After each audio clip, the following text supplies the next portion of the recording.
السلام عليكم ورحمة الله وبركاته. بسم الله الرحمن الرحيم. الحمد لله رب العالمين والصلاة والسلام على رسوله الأمين وعلى آله وصحبه أجمعين أما بعد. اللهم رب اشرح لي صدري ويسر لي أمري. ഏറെ ബഹുമാനമുള്ള സഹോദരന്മാരെ, സഹോദരിമാരെ, കുടുംബാംഗങ്ങളെ, വളരെ സന്തോഷകരമായ ഒരു പുണ്യകർമ്മത്തിലാണ് നമ്മളെല്ലാവരും സന്നിഹിതരായിട്ടുള്ളത്.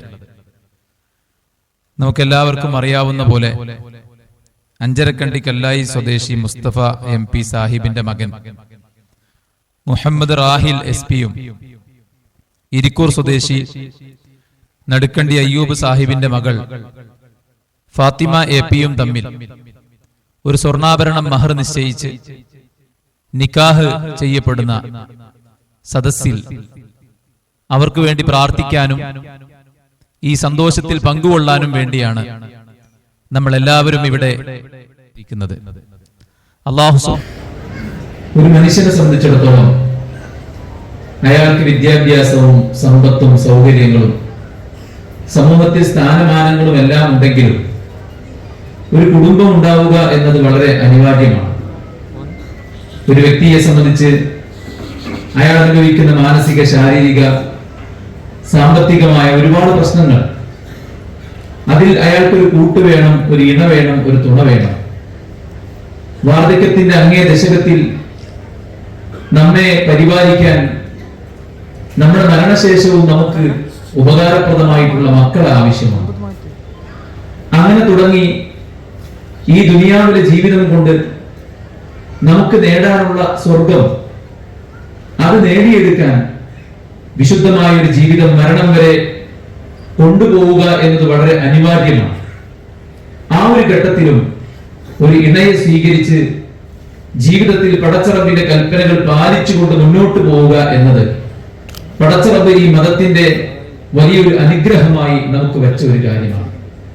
ഈ പ്രപഞ്ചത്തിൽ ഓരോന്നും അത്ഭുതമായതുപോലെ വ്യത്യസ്ത കുടുംബത്തിലുള്ള ഒരു ആൺകുട്ടിയും ഒരു പെൺകുട്ടിയും അല്ലാഹുവിന്റെ നാമം ഉച്ചരിച്ചുകൊണ്ട് വൈവാഹിക ജീവിതം ആരംഭിക്കുന്നതോടെ അവർ ഒന്നായി മാറുകയാണ്.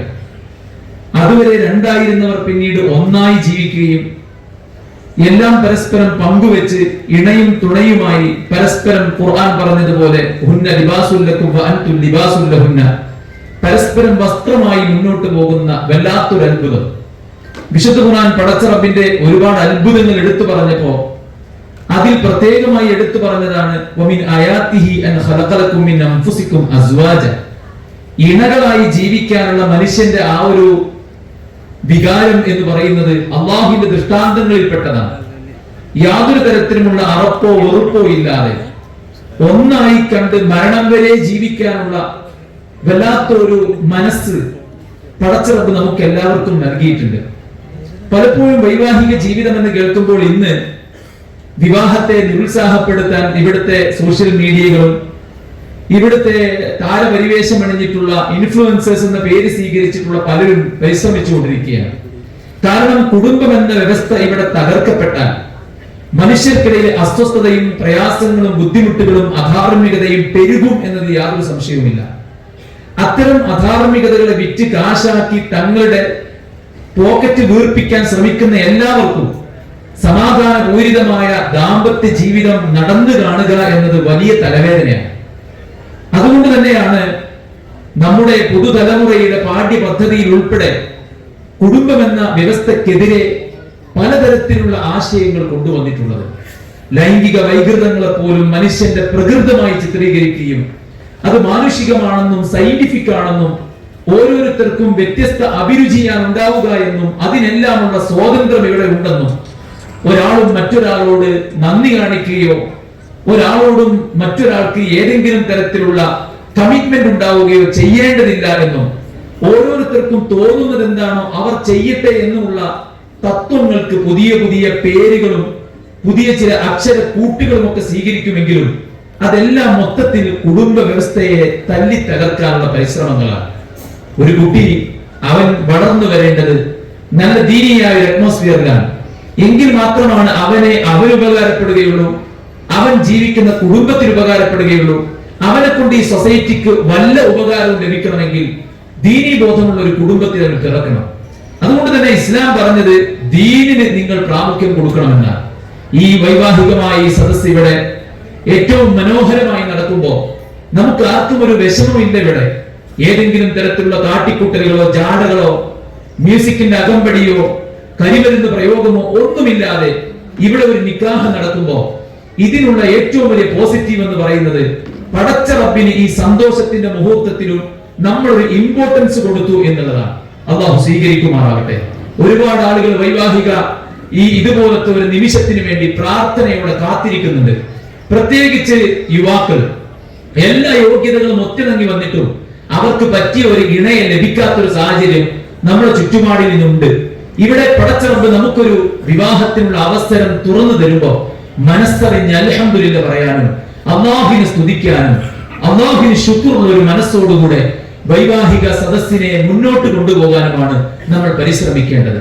നമുക്കൊരു ഇണ എന്നതിലപ്പുറത്ത് നമ്മുടെ മക്കൾക്ക് ദീനീ ബോധമുള്ള ഒരു ഇണ, നമ്മുടെ മക്കൾക്ക് ദീനീ ബോധമുള്ള ഒരു പിതാവ്, ഒരു മാതാവ്, ഇതാണ് ഇസ്ലാം ഏറ്റവും അധികം പ്രാമുഖ്യം നൽകി മുന്നോട്ട് കൊണ്ടുപോകുന്നത്.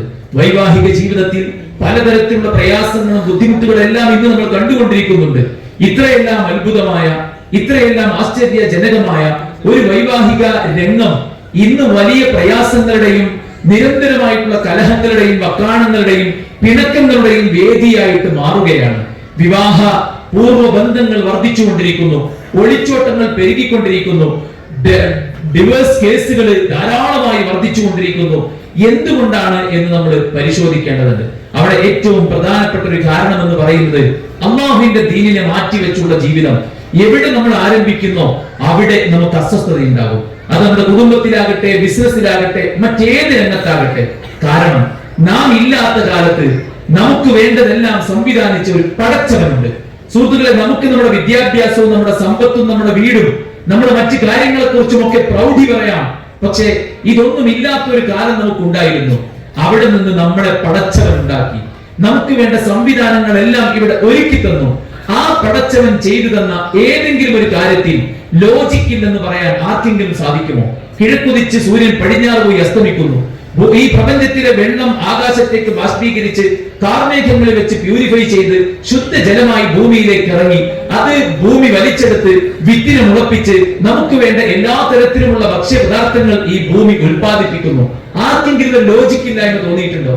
ഇല്ല എങ്കിൽ ഇതെല്ലാം സംവിധാനിച്ച പടച്ചവൻ നമ്മൾ എങ്ങനെ ജീവിക്കണമെന്ന നിയമസംഹിത പഠിപ്പിക്കാതെ പോയിട്ടില്ല എന്ന സത്യം നാം തിരിച്ചറിയണം. നമ്മിലേക്ക് ഒരു മലക്കിനെ പറഞ്ഞയച്ചിരുന്നെങ്കിൽ മനുഷ്യൻ പറയും മലക്കിനെയാണോ പറഞ്ഞയച്ചത്, നമ്മിലേക്ക് ഒരു ജിന്നിനെ പറഞ്ഞയച്ചിരുന്നെങ്കിൽ ജിന്നിനെയാണോ പറഞ്ഞയച്ചത് എന്ന് പറയുമായിരുന്നു. അല്ലാഹു സുബ്ഹാനഹു വ തആല നമ്മിൽപ്പെട്ട ഒരു മനുഷ്യനെ നമ്മുടെ മുമ്പിൽ ജീവിച്ച് കാണിച്ചു തന്ന് നിങ്ങൾ ഇങ്ങനെ ജീവിക്കണമെന്ന മാർഗം കൃത്യമായി വരച്ച് ജീവിച്ച് 23 കൊല്ലത്തെ പ്രബോധന ദൗത്യം പൂർത്തീകരിച്ച് ഈ ലോകത്തോട് വിട പറയുമ്പോൾ നമ്മളോട് പറഞ്ഞത് നിങ്ങൾ ഈ ദീന് മുറുകെ പിടിച്ചാൽ നിങ്ങളുടെ ജീവിതത്തിൽ നിങ്ങൾക്ക് ഒരു പ്രയാസം ഉണ്ടാവില്ല, ഒരു ബുദ്ധിമുട്ടുണ്ടാവില്ല. അതുകൊണ്ട് തന്നെ ഏത് രംഗത്ത് നമ്മൾ പ്രയാസം അനുഭവിക്കുന്നു അവിടെ നമ്മളും നമ്മുടെ ദീനീ ബോധവും നമ്മളും നമ്മളെ നാം ആക്കിയ പടച്ചോനും തമ്മിലുള്ള ബന്ധത്തെ കുറിച്ച് നമ്മൾ ആലോചിക്കേണ്ടതുണ്ട്. ഇവിടെ ദാമ്പത്യ ജീവിതം ഇന്നിവിടെ നമ്മുടെ സുഹൃത്തുക്കൾ ആരംഭിക്കുമ്പോൾ ഫാത്തിമയും അതുപോലെ തന്നെ റാഹിലും അവരുടെ പുതിയൊരു ജീവിതം ആരംഭിക്കുമ്പോൾ ഇത് കുറച്ച് ദിവസത്തേക്കുള്ളതല്ല. ഭാരിച്ച് ഈ ചുമതല ഏറ്റെടുത്ത് മുന്നോട്ട് പോകുമ്പോൾ പറ്റുമെങ്കിൽ നോക്കാം, ഇല്ലെങ്കിൽ പിന്നെ ഡ്രോപ്പ് ചെയ്യാം. അങ്ങനെയല്ല, മറിച്ച് ഈ ദുനിയാവിലെ ജീവിതത്തിൽ മുഴുവൻ ഇവരെന്റെ കൂടെ ഉണ്ടായിരിക്കണം. നാളെ പരലോകത്തും എന്റെ ഇണയും എന്റെ മക്കളും എന്റെ കൂടെ തന്നെ സ്വർഗത്തിൽ ഉണ്ടായിരിക്കണമെന്ന വലിയ സ്വപ്നത്തിലാണ് യഥാർത്ഥത്തിൽ ഈ ഹോള് സാക്ഷ്യം വഹിക്കുന്നത്. ഒരു നിസ്സാരമായ കാര്യമല്ല. അതുകൊണ്ട് തന്നെ ഇവിടെ നമുക്ക് എല്ലാവർക്കും ചെയ്യാനുള്ള പണി എന്താ ചോദിച്ചു കഴിഞ്ഞാൽ ഇവർക്ക് വേണ്ടി പ്രാർത്ഥിക്കലാണ്. ബാറക്കല്ലാഹു ലക്കും വ ബാറക അലൈക്കും വ ജമഅ ബൈനക്കും ഫിൽ ഖൈർ എന്ന പ്രാർത്ഥന നിസ്സാരമല്ല. ഇവിടെ സപ്ലൈ ചെയ്യുന്ന ഫുഡിനേക്കാളും നമ്മൾ വിളിച്ചതിന് ക്ഷണം സ്വീകരിച്ച് ഇവിടെ എത്തി നമ്മളെ വിളിച്ചവരെ നമ്മൾ കൈ കൊടുത്ത് ഹഗ് ചെയ്ത് സന്തോഷം പങ്കുവെക്കുന്നതിനേക്കാളും ഈ നിക്കാഹിന്റെ സദസ്സിൽ നമ്മൾ ചെയ്യുന്ന ഏറ്റവും വലിയ പുണ്യപ്രവർത്തനം എന്ന് പറയുന്നത് ആ പ്രാർത്ഥനയാണ്. കാരണം തബാറകല്ലദീ ബിയദിഹിൽ മുൽക്ക് വഹുവ അലാ കുല്ലി ഷൈഇൻ ഖദീർ. ബർക്കത്ത് തരേണ്ടത് പടച്ചവനാണ്. വേറെ ഒരു കാട്ടിക്കൂട്ടലുകൊണ്ടും പരിപാടി നടക്കില്ല. അല്ലാഹു സുബ്ഹാനഹു വ തആല ദമ്പതികൾക്കിടയിൽ ബർക്കത്ത് തന്നിട്ടുണ്ടോ, കൺകുളിർമ തന്നിട്ടുണ്ടോ എങ്കിൽ അത് സന്തോഷകരമായ ജീവിതം ഉണ്ടാവും. ചിലപ്പോൾ നമുക്ക് തോന്നും ഓന് ജോലി ഇല്ലാതെ എങ്ങനെ ജീവിക്കണേ. ഇന്നലെ ഞാൻ ഒരു സുഹൃത്തിന്റെ വീഡിയോ കണ്ടു. 5 കൊല്ലം ശമ്പളം കിട്ടിയിട്ട് 5 കൊല്ലമായി സുഹൃത്തുക്കളെ എന്നെ കണ്ടിട്ട് നിങ്ങൾക്ക് തോന്നുമെന്നാണ് അദ്ദേഹം ചോദിക്കണേ. ഒരു ഗവൺമെന്റ് ജോലിയിൽ അദ്ദേഹം കയറിയിട്ട് അപ്രൂവൽ ആയിട്ട് 5 കൊല്ലമായി ശമ്പളം ഇല്ലാതെയാണ് അയാൾ ജീവിക്കുന്നതെന്നാണ് പറയുന്നത്. ഒരുപക്ഷെ നമുക്ക് ജോലിയിൽ വലിയ ശമ്പളം ഉണ്ടായിക്കൊള്ളണമെന്നില്ല, അടിച്ചു പൊളിച്ചു പോകാൻ നല്ല ലക്ഷറി കാർ ഉണ്ടായിക്കൊള്ളണമെന്നില്ല, നാട്ടുകാരെ കാണിക്കാൻ പറ്റിയ വല്ല ആർഭാടങ്ങൾ ഉണ്ടായിക്കൊള്ളുന്നില്ല. പക്ഷേ പടച്ചവൻ നിങ്ങളുടെ ദാമ്പത്യത്തിൽ, നമ്മുടെ ദാമ്പത്യത്തിൽ ബർക്കത്ത് ചൊരിയാൻ തീരുമാനിച്ചിട്ടുണ്ടോ? ഒരു ദുഃഖവും ഒരു പ്രയാസവും ഇല്ലാതെ നമ്മളോട് മുന്നോട്ട് പോകും സഹോദരന്മാരെ. എനിക്കറിയാം, എന്റെ ഒരു സുഹൃത്ത്, അദ്ദേഹത്തിന്റെ പിതാവ് സ്ട്രോക്ക് ബാധിച്ച് കോഴിക്കോട് ഇക്ക ഹോസ്പിറ്റലിൽ കിടക്കുമ്പോ ഞാൻ അദ്ദേഹത്തെ കാണാൻ ചെന്നു. അദ്ദേഹം ചലനമില്ലാതെ കിടക്കണം, യാതൊരു പ്രതീക്ഷയും ഡോക്ടേഴ്സ് നൽകുന്നില്ല. തിരിച്ചു പോലും എന്റെ സുഹൃത്ത് പറഞ്ഞു, ഉമ്മനോട് നിങ്ങൾ സംസാരിക്കണം, ഉമ്മനൊന്ന് ആശ്വസിപ്പിക്കണം. ഞാൻ ഉമ്മയോട് സംസാരിക്കാൻ ചെന്നു. ഉമ്മ പറഞ്ഞു, ഡോക്ടേഴ്സ് ആരും പ്രതീക്ഷ നൽകുന്നില്ല, ശരിയാണ്, പക്ഷെ നമ്മുടെ പ്രതീക്ഷ പടച്ചോല്ലാണല്ലോ. നിങ്ങൾ എല്ലാവരും ആത്മാർത്ഥമായിട്ട് പ്രാർത്ഥിക്കും. എന്നിട്ട് 70 വയസ്സിന് മീതെ പ്രായമുള്ള ആ ഉമ്മ 80 വയസ്സിന് മീതെ പ്രായമുള്ള തന്റെ ഹസ്ബൻഡിനെ കുറിച്ച് പറഞ്ഞ വാക്ക് കേട്ട് ഞാൻ അത്ഭുതപ്പെട്ടു പോയി. അവർ പറഞ്ഞ വാക്കെന്താരോ, ഈ കിടത്തം ഇങ്ങനെ കിടന്നോട്ടെ, കണ്ണു തുറക്കണ്ട, സംസാരിക്കണ്ട, എണീറ്റ് നടക്കണ്ട, പക്ഷെ ജീവനോടെ ഞങ്ങളുടെ കൂടെ ഉണ്ടായാൽ മതി, അതിനു വേണ്ടി നിങ്ങളൊന്ന് പ്രാർത്ഥിക്കണം എന്നാ പറഞ്ഞ്. 70 വയസ്സിനപ്പുറത്തും ആ ഒരു സ്നേഹവും ആ ഒരു വാത്സല്യവും, തന്റെ കൂടെ തന്റെ ഭർത്താവ് ചലനമില്ലാതെ കിടന്നാലും കൂടെ ഉണ്ടാകണമെന്ന ആ ഒരു ആഗ്രഹവും. സുഹൃത്തുക്കളെ, ഇതൊക്കെ ആർക്കാ പറഞ്ഞാൽ മനസ്സിലാകുക? കല്യാണം എന്ന് പറഞ്ഞ അടിമത്തമാണ്, കല്യാണം കഴിച്ച പഠനം മുടക്കും, കല്യാണം ജോലിക്ക് പ്രശ്നമാണ്, കല്യാണം വലിയ വിലങ്ങാണ് എന്നൊക്കെ മറ്റുള്ളവർ ഛർദ്ദിച്ചത് വാരി വിഴുങ്ങിയിട്ട് അതുപോലെ വിശ്വസിക്കുന്ന പുതിയ തലമുറ അറിയാത്ത ചില സീക്രട്സ് കല്യാണത്തിന് പിന്നിലുണ്ട്. പടച്ചോൻ പറഞ്ഞതാണ്, മവദ്ദത്തും റഹ്മത്തുമുള്ള ആ അനുഗ്രഹീതമായ അലംഘനീയമായ വാക്കുകൾ കൊണ്ട് വർണ്ണിക്കാനാകാത്ത അത്ഭുതമാണ് ബെഡ്റൂമുകൾക്കകത്ത് നടന്നുകൊണ്ടിരിക്കുന്നത്, ഭാര്യ ഭർത്താക്കന്മാർക്കിടയിൽ നടന്നുകൊണ്ടിരിക്കുന്നത്. ചിലപ്പോൾ എന്താ വെച്ചാൽ ഈ കല്യാണം കഴിയാത്ത ആൾക്കാർ അങ്ങനെ കമ്പയർ ചെയ്യും. എന്റെ ജ്യേഷ്ഠൻ അങ്ങനെയാണ്, എന്റെ ഇത്താത്ത അങ്ങനെയാണ്, എന്റെ ഒരു കസിൻ കല്യാണം ചെയ്തിട്ട് അങ്ങനെയായി. ഇതൊക്കെ എന്താ വെച്ച് കഴിഞ്ഞാൽ ഓരോരുത്തരുടെ യോഗ്യതയും വിദ്യാഭ്യാസത്തിനും അനുസരിച്ച് പടച്ചോന്റെ തൗഫീക്കിനനുസരിച്ച് നടന്നു പോണ കാര്യമാണ്. അതുകൊണ്ട് തന്നെ ഏറ്റവും പ്രധാനമായിട്ട് അല്ലാഹുവിന്റെ സഹായം, ബർക്കത്ത്, ഒരു തുണ നമുക്ക് വേണം. അതിനെന്താ നമ്മൾ ചെയ്യേണ്ടത്? നമ്മളും പടച്ചവനും തമ്മിലുള്ള ബാധ്യതകൾ വൃത്തിക്ക് നടന്നു പോകുന്നുണ്ടെന്ന് ഉറപ്പിക്കുക, വേറെ ഒന്നുമില്ല. അത് വലിയ കാര്യമൊന്നുമല്ല. ഈ ദീൻ നിങ്ങൾക്ക് ഞാൻ പ്രയാസമാക്കിയിട്ടില്ല. സുഹൃത്തുക്കളെ, ഞാൻ വെല്ലുവിളിക്കുകയാണ്, ഏത് രംഗത്താ മതം നമുക്ക് പ്രയാസമുള്ളത്? ഏത് നമുക്ക് അനുകൂലമായ, നമുക്ക് ഗുണകരമായ, നമുക്ക് സന്തോഷകരമായ, നമുക്ക് സമാധാനകരമായ ഏതൊരു കാര്യമാണ് അല്ലാഹു ഹറാമാക്കിയത്? ഒന്നുമില്ല. മറിച്ച് നമ്മുടെ മനസ്സിന്, നമ്മുടെ ശരീരത്തിന്, നമ്മുടെ ദീനിന്, നമ്മുടെ സമ്പത്തിന്, നമ്മുടെ കുടുംബത്തിന്, നമ്മുടെ സമൂഹത്തിന് വിലങ്ങായി വർത്തിക്കുന്ന കാര്യങ്ങളെ മാത്രമാണ് അല്ലാഹു ഹറാമാക്കിയത്. അതുകൊണ്ട് തന്നെ ഈ ദീൻ ഒരിക്കലും പ്രയാസമല്ല. അപ്പൊ പടച്ചോന്റെ അടുത്തേക്ക് നമ്മൾ കുതിക്കുക എന്നുള്ളതാണ് എല്ലാ രംഗത്തും ബർക്കത്ത് കിട്ടാനുള്ള ഏറ്റവും പ്രധാനപ്പെട്ട കാര്യം. ഇന്നിപ്പോ എന്താണ്, മുസ്ലിങ്ങൾക്ക് അള്ളാനെ മാത്രം വിളിക്കാൻ വയ്യ, ബാക്കി എല്ലാവരും വിളിക്കുക, എല്ലാ കേന്ദ്രങ്ങളിലും പോകുക. മരിച്ചുപോയ ആൾക്കാർക്ക് മരിക്കുമ്പോൾ ഇങ്ങോട്ട് പവർ കൂടുകയാണ്.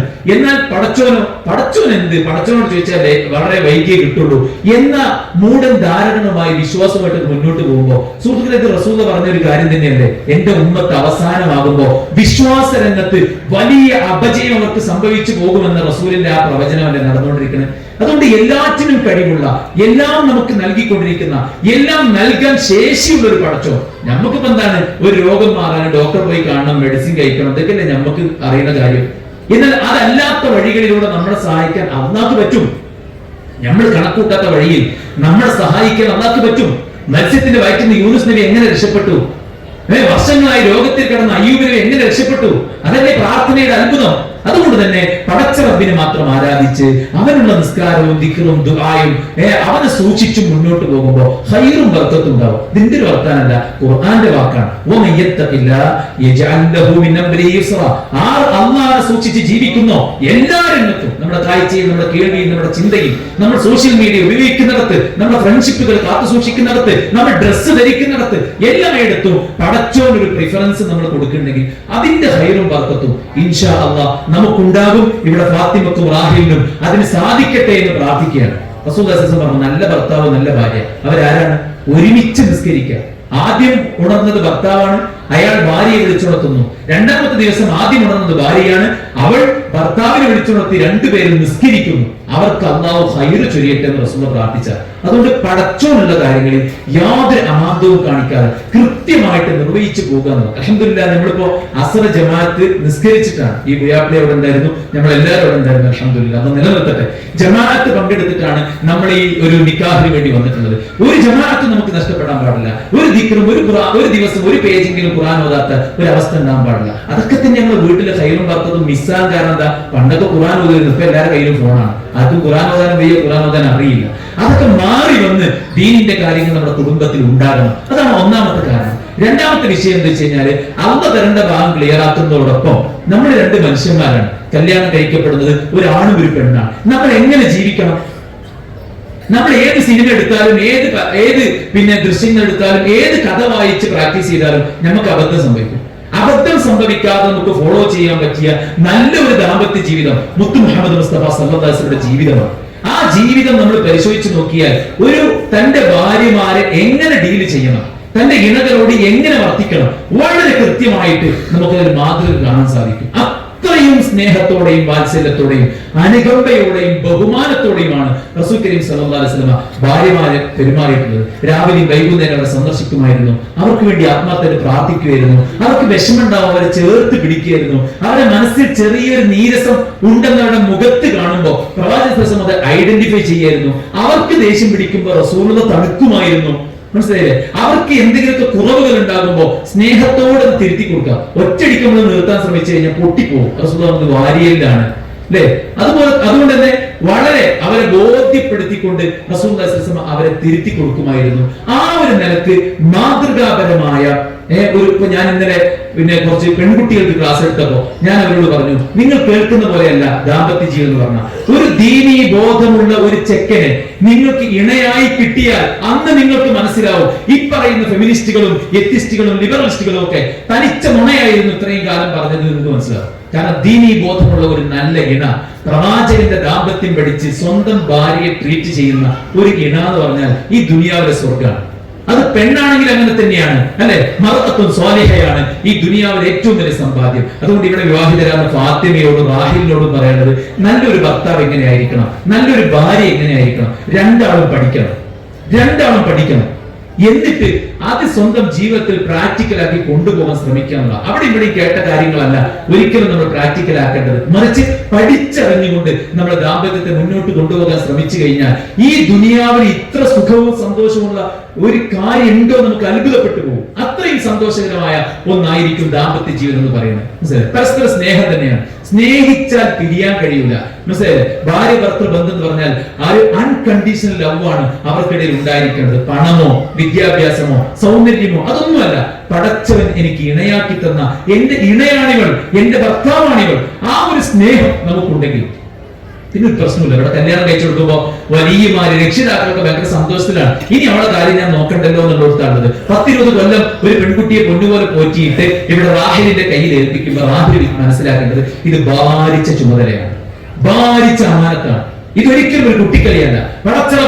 പടച്ചറബിനെ നിങ്ങളുടെ ഭാര്യമാരുടെ കാര്യത്തിൽ നിങ്ങൾ അള്ളാഹനെ സൂക്ഷിച്ചോളണമെന്ന് റസൂൽ ഉപദേശിച്ചതാണ്. അതുകൊണ്ട് കൃത്യമായിട്ട് അവർക്കൊരു വേദന ഉണ്ടാകാതെ, അവർക്കൊരു വിഷമം ഉണ്ടാകാതെ, അവർക്ക് അവരുടെ വിദ്യാഭ്യാസ രംഗത്തോ മറ്റേതെങ്കിലും രംഗത്തോ ഒരു നഷ്ടവും ഇല്ലാതെ പൊന്നുപോലെ സ്നേഹിച്ച്, വാക്കുകൊണ്ട് മാത്രമല്ല പ്രവർത്തനങ്ങൾ കൊണ്ടും ഇടപെടലുകൾ കൊണ്ടും സ്നേഹം എന്നത് ശരിക്കും പ്രകടിപ്പിച്ചുകൊണ്ട് സന്തോഷത്തോടെ മുന്നോട്ട് കൊണ്ടുപോകാൻ റാഹിലിന് സാധിക്കട്ടെ എന്ന് പ്രാർത്ഥിക്കുകയാണ്. അതുപോലെ തന്നെ ഇവിടെ വിവാഹിതയാകുന്ന ഫാത്തിമയെ സംബന്ധിച്ചിടത്തോളം അള്ള കഴിഞ്ഞാൽ ഏറ്റവും വലിയ ഉത്തരവാദിത്വം ഫാത്തിമയ്ക്ക് ഇനി റാഹിലാണ്. കാരണം അള്ളാഹ്ക്കല്ലാതെ സുജൂദ് ചെയ്യാൻ കൽപ്പിക്കുമായിരുന്നെങ്കിൽ അത് ഭർത്താവിന് സുജൂദ് ചെയ്യാൻ കൽപ്പിക്കുമായിരുന്നതാണ്. കാരണം അത്രയും കാലം പിതാവ് കൊണ്ട് നടന്ന ചുമതല മുഴുവൻ ഇനി ഹസ്ബൻഡിനെ ഏൽപ്പിക്കുകയാണ്. അപ്പൊ അതുവരെ ഉപ്പനെ അനുസരിച്ചതും ഉപ്പ തിരുത്തിയതും ഉപ്പയുടെ കീഴിൽ നിന്നതും നമുക്ക് പ്രയാസമില്ലെങ്കിൽ ഇനി പ്രയാസം ഉണ്ടാകാൻ പാടില്ല. കാരണം നമ്മുടെ സ്വർഗമാണ്. ജന്നത്തുക്കീവ നാറുക്കീവ റസൂൽ ഒരു പെണ്ണിനോട് പറഞ്ഞു, നീ നിന്റെ ഭർത്താവിനോട് എങ്ങനെയാണ് എന്ന് ചോദിച്ചപ്പോൾ അവർ പറഞ്ഞു, എന്നെ കൊണ്ട് പറ്റുന്ന പോലത്തൊക്കെ ഞാൻ അവരെ നോക്കുന്നുണ്ട് എന്ന് പറഞ്ഞപ്പോൾ റസൂൽ പറഞ്ഞു, നീ നന്നായിട്ട് നോക്കണം. കാരണം നിന്റെ ഭർത്താവ് ജന്നത്തുക്കീവ നാറുക്കി, നിന്റെ സ്വർഗവും നിന്റെ നരകവും അവനാണ് കേട്ടോ എന്ന് അള്ളാഹുവിന്റെ പ്രവാചകൻ സല്ലല്ലാഹു അലൈഹി വസല്ലം പറയുന്നത്. അതുകൊണ്ട് ഭർത്താവിന് കൊടുക്കേണ്ടത് എന്താണ്? അനുസരണമാണ്. നീ അവളെ നോക്കിയാൽ അവൾ നിന്നെ സന്തോഷിപ്പിക്കണം. നമ്മൾ നോക്കുമ്പോൾ തന്നെ സന്തോഷം വേണം. വീട്ടിൽ കയറി ചെല്ലുമ്പോൾ തന്നെ സമാധാനം കൊടുക്കണം. ഭർത്താവിന്റെ അവസ്ഥകൾ നമുക്ക് മനസ്സിലാക്കാൻ പറ്റണം. അങ്ങോട്ടും ഇങ്ങോട്ടും ഫീലുകൾ അണ്ടർസ്റ്റാൻഡ് ചെയ്ത് അതിനനുസരിച്ച് റെസ്പോണ്ട് ചെയ്യാൻ പറ്റണം നമുക്ക്. അങ്ങനെ ആയിരിക്കുമ്പോഴത്തേയും സന്തോഷകരമായ ജീവിതം ഉണ്ടാകും. റസൂൽ ഒരു പെണ്ണിന് കൊടുത്ത ഓഫറാണ്, സ്വർഗത്തിന്റെ 8 ഡോറിലൂടെയും കയറാൻ പറ്റും ഒരു പെണ്ണിന്. എന്താ ഇവിടെ ചെയ്യേണ്ടത്? 5 നേരം നിസ്കരിക്കുക, റമദാന് നോമ്പ് വെക്കുക, അവിടെ ലൈംഗിക അവയവത്തെ കാത്തു സൂക്ഷിക്കുക, സ്വന്തം ഭർത്താവിനെ അനുസരിക്കുക. ഈ 4 ക്വാളിറ്റി ഒരു പെണ്ണിനുണ്ടോ സ്വർഗത്തിന്റെ 8 കവാടങ്ങളിലൂടെയും കയറി പോകാനാണ് പ്രവാചകൻ സല്ലല്ലാഹു അലൈഹി വസല്ലം പറഞ്ഞിട്ടുള്ളത്. അതുകൊണ്ട് ഒരു നല്ല ഭാര്യയാകാൻ ഫാത്തിമക്കും നല്ലൊരു ഭർത്താവാകാൻ റാഹിലിനും സാധിക്കട്ടെ എന്ന് ആത്മാർത്ഥമായിട്ട് പ്രാർത്ഥിക്കുകയാണ്. അത് എത്രത്തോളം നിങ്ങൾ ഭംഗിയായിട്ട് കൊണ്ടെടുക്കാൻ ശ്രമിക്കുന്നു അത്ര കണ്ട് നിങ്ങളുടെ ദാമ്പത്യ ജീവിതത്തിൽ സന്തോഷം ഉണ്ടായിരിക്കും. മൂന്നാമത്തെ കാര്യം എന്ന് പറയുന്ന സുഹൃത്തുക്കളെ, നമുക്ക് എല്ലാവർക്കും ചെയ്യാനുള്ള ഉത്തരവാദിത്തം, നമുക്ക് ചെയ്യാനുള്ള എന്താ വെച്ച് കഴിഞ്ഞാൽ ആത്മാർത്ഥമായ പ്രാർത്ഥന. നേരത്തെ പറഞ്ഞ പോലെ ആത്മാർത്ഥമായിട്ട് അവർക്ക് വേണ്ടി പ്രാർത്ഥിക്കാം. അതോടൊപ്പം ഈ ഒരു വിവാഹത്തിലൂടെ ഇരിക്കൂറുള്ളവരും അതുപോലെ തന്നെ ഇവിടെ അഞ്ചരക്കണ്ടിയിലുള്ളവരും 2 കുടുംബം ഒരുമിച്ച് ചേരുക. ഈ കുടുംബം ഇനി ഒരു കാരണവശാലും ഭിന്നിക്കുന്ന സാഹചര്യം ഉണ്ടാകരുത്. പ്രവാചകൻ സല്ലല്ലാഹു അലൈഹി വസല്ലം പറയുകയുണ്ടായി, ലാ യദ്ഖുലുൽ ജന്ന ഖാതിഉ റഹിമിൻ, കുടുംബബന്ധം മുറിക്കുന്നവൻ ഒരിക്കലും സ്വർഗ്ഗത്തിൽ പ്രവേശിക്കൂല. ആ കുടുംബക്കാർ പരസ്പരം നല്ല ഇണക്കത്തിലും നല്ല സ്നേഹത്തിലും മുന്നോട്ട് പോകണം. ഫാത്തിമക്ക് ഇന്നലെ വരെ ഒരു പിതാവും മാതാവും വരുന്നുണ്ടെങ്കിൽ ഇന്ന് ഇനി മറ്റൊരു പിതാവും മാതാവും കൂടെ വരികയാണ്. അപ്പൊ 2 പിതാവും 2 മാതാക്കളും 2 പേർക്കും ഉണ്ടാവാൻ ഒരുപോലെ 2 പേരെ സ്നേഹിക്കാനും കൈകാര്യം ചെയ്യാനും അവർക്ക് സന്തോഷം പകരാനും നമുക്ക് സാധിക്കുമ്പോൾ ഈ ദാമ്പത്യം വളരെ ഊഷ്മളമാകും. തിരിച്ചും ഈ മക്കൾക്ക് സന്തോഷകരമായി ജീവിക്കാൻ വേണ്ട എല്ലാ സൗകര്യങ്ങളും പ്രാർത്ഥനകളോടൊപ്പം അവർക്ക് വേണ്ട ഹലാലായ അല്ലാഹ് അനുവദിച്ചു കൊടുത്ത എല്ലാ സൗകര്യങ്ങളും നമ്മൾ ചെയ്തു കൊടുക്കുകയും 2 കുടുംബവും പരസ്പര ഇണക്കത്തോടെയും സ്നേഹത്തോടെയും ഐക്യത്തോടെയും സാഹോദര്യത്തോടുകൂടെയും മുന്നോട്ട് കൊണ്ടുപോകാൻ പരിശ്രമിക്കുക എന്നുള്ളതാണ്. കുടുംബത്തെ വിള്ളൽ ഉണ്ടാക്കുന്ന ഏറ്റവും വലിയ വിഷയം എന്ന് പറഞ്ഞാൽ നമ്മുടെ കയ്യിലുള്ള സോഷ്യൽ മീഡിയയാണ്. ഇന്നലെ വരെ നമ്മൾ ഒറ്റയ്ക്കായിരുന്നു, ഇന്ന് മുതൽ നമ്മളൊരു കുടുംബത്തിന്റെ നാഥനാണ്, ഒരു കുടുംബത്തിന്റെ നാഥയാണ്. വിവാഹം കഴിയുന്നതോടുകൂടെ ഇനി അല്പം കൂടെ ഉത്തരവാദിത്വത്തോടുകൂടെ നമ്മൾ കാര്യങ്ങൾ കൈകാര്യം ചെയ്ത് പോകണം. നമ്മുടെ സഹപ്രവർത്തകരുണ്ടാകാം, കൂടെ പഠിച്ച ആൾക്കാരുണ്ടാകാം, അതിന്റെ ഒന്നും പേര് പറഞ്ഞിട്ടുള്ള ഏതെങ്കിലും തരത്തിലുള്ള ബന്ധങ്ങളോ സൗഹൃദങ്ങളോ ഒരു ഭർത്താവിന് ഒരിക്കലും ഉൾക്കൊള്ളാൻ കഴിയില്ല, ഒരു ഭാര്യയ്ക്ക് ഒരിക്കലും ഉൾക്കൊള്ളാൻ കഴിയില്ല. അതുകൊണ്ട് നമ്മൾ കാരണത്താൽ കുടുംബത്തിന് വിള്ളലുണ്ടാകരുത്. ഒരു ഡിവൈസ്, ഈ ഡിവൈസ് നമുക്ക് ഉപയോഗിക്കാനുള്ളതാണ്, നമ്മളെ ഉപദ്രവിക്കാനുള്ളതാകരുത്, കുടുംബത്തിന്റെ തകർച്ചക്കുള്ളതാകരുത്. അതുപോലെ തന്നെ രണ്ടാമത്തെ കാര്യം എന്ന് വെച്ചാൽ സാമ്പത്തിക ബഡ്ജറ്റാണ്. എല്ലാവരും ജീവിക്കുന്ന പോലെ ജീവിക്കാൻ വേണ്ടി നമ്മൾ പ്രാക്ടീസ് ചെയ്ത് കഴിഞ്ഞാൽ ഭയങ്കര ബുദ്ധിമുട്ടായിരിക്കും. ഉള്ളത് കൊണ്ട് സമാധാനത്തോടെ ജീവിക്കുമ്പോൾ ഭയങ്കര സമാധാനം ഉണ്ടാവും. അതുകൊണ്ട് അവനവന്റെ ബഡ്ജറ്റിനനുസരിച്ചുള്ള ഒരു സംഗതികൾ കൈകാര്യം ചെയ്ത് പോകുക എന്നുള്ളതാണ് ചെയ്യേണ്ടത്. പലപ്പോഴും സാമ്പത്തിക ആർത്തി കൊണ്ട് പലതരത്തിലുള്ള ബിസിനസ്സിലും മറ്റു കാര്യങ്ങളിലും ലോണിലും ഒക്കെ ചെന്നുപെട്ടിട്ട് പിഞ്ചു മക്കളുടെ വായിൽ പോലും വിഷം ഒഴിച്ചു കൊടുത്ത് അവറ്റകളെ പോലും കൊന്നുകളയുന്ന ദാരുണമായ കാഴ്ചകൾ നമ്മൾ കാണാറുണ്ട്. അത്തരം അവസ്ഥ ഒരിക്കലും ഉണ്ടാകരുത്. മൂന്നാമത്തെ കാര്യം തരങ്ങൾ എത്രയൊക്കെ വികസിച്ചു എന്ന് നമ്മൾ പറഞ്ഞാലും ഇന്നും നമ്മളെ മനുഷ്യന്മാർക്ക് ഉണ്ടാകുന്ന ചില ദുസ്വഭാവങ്ങൾ ഇപ്പോഴും ഉണ്ട്. ഈ അമ്മായിമ്മ പോര്, നാത്തൂൻ പോര്, സ്ത്രീധനത്തിന്റെ പേരിലുള്ള സൗന്ദര്യത്തിന്റെ പേരിലുള്ള ഈ അങ്ങോട്ടും ഇങ്ങോട്ടുമുള്ള പ്രശ്നങ്ങൾ, ഇതൊക്കെ ഇന്നും നമ്മുടെ നാട്ടിലുണ്ട്. എത്രയോ ആത്മഹത്യകൾ ഈ അടുത്ത കാലത്ത് തന്നെ മുസ്ലിം പെൺകുട്ടികൾ ആത്മഹത്യ ചെയ്യുന്ന അവസ്ഥ ഉണ്ടായി. അത്തരമൊരവസ്ഥ ഒരിക്കലും ഇല്ലാത്ത നിലക്ക് മനുഷ്യന്മാരാണ്. കുറവുകൾ ആർക്കല്ലാത്തത്? എനിക്ക് കുറവില്ലേ? നമുക്ക് എല്ലാവർക്കും കുറവില്ലേ? കുറവിലേക്ക് നോക്കുക എന്നുള്ളതല്ല, ഓരോരുത്തർക്കും നന്മകൾ പടച്ചു വെച്ചിട്ട് ആ നന്മയിലേക്ക് നോക്കി അതിനെ പ്രോത്സാഹിപ്പിച്ച് സ്നേഹത്തോടെ, പ്രത്യേകിച്ച് ഫാത്തിമ അവളുടെ വീട്ടിൽ ഇത്രയും കാലം വീട്ടിൽ താമസിച്ച് ഇനി ഒരു പുതിയ ദാമ്പത്യത്തിലേക്ക് വരുമ്പോ ഇവിടുത്തെ സിസ്റ്റം ഇങ്ങോട്ട് വരലാണോ അങ്ങോട്ട് വരലാണോ എന്തായിരുന്നാലും ശരി, സ്വന്തം വീട് വിട്ട് പുതിയൊരു വീട്ടിലേക്ക് വരുമ്പോ ഒരു ചെടി പറിച്ച് മറ്റൊരു സ്ഥലത്ത് കുഴിച്ചിടുമ്പോ എന്തെല്ലാം നമ്മൾ ശ്രദ്ധിക്കണം, അതുപോലെ അവർക്ക് വേണ്ട കെയറും സ്നേഹവും എല്ലാം കൊടുക്കണം. പഠിച്ചുകൊണ്ടിരിക്കുന്ന മക്കളാണ്, അവർക്ക് അടുക്കള ജോലികളും മറ്റു കാര്യങ്ങളൊക്കെ അത്ര വശമുണ്ടായിക്കൊള്ളുന്നില്ല. അപ്പൊ മുതിർന്ന ആളുകൾ അവർക്ക് കൃത്യമായി പഠിപ്പിച്ചു കൊടുക്കുകയും പ്രാർത്ഥിക്കുകയും ഒക്കെയാണ് ചെയ്യേണ്ടത്.